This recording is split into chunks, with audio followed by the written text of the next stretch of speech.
มาเด้อพี่น้องมากินสมตำเด้อนี่เด้อมีแบบ กินมีใบพักสลัดแล้วก็ปีกระปุก กิน ในการหุ้งตำบักหุ่ง เอาพัดที่กินให้มันเป็นตะแสบเลยเอาพัดใส่เลยสิ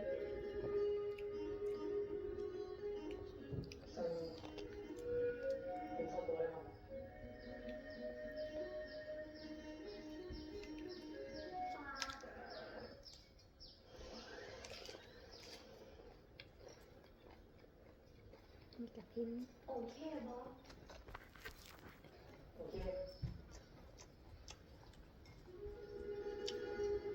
แสบมากินน้ำกัน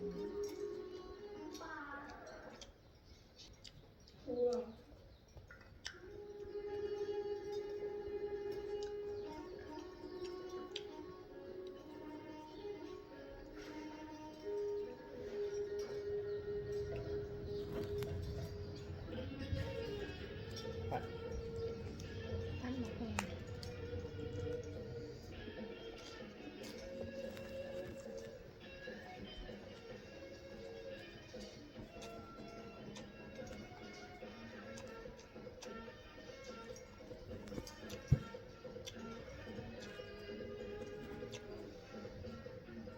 พันปีแกงกะปิ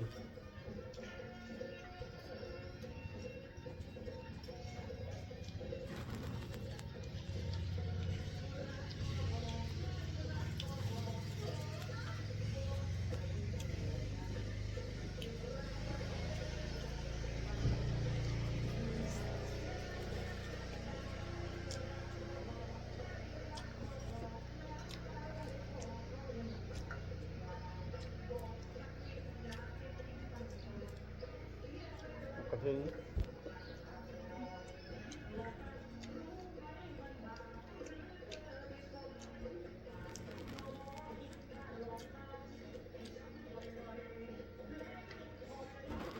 เผ็ดขัดแบบช่วงดี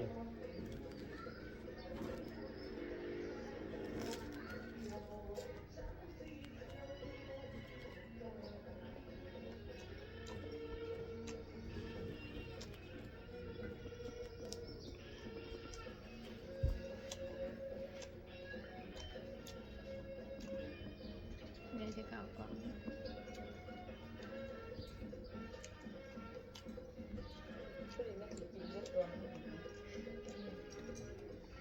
อยากถ่ายคลิป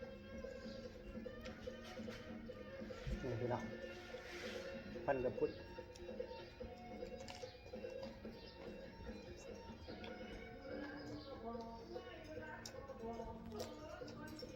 แบบแพะ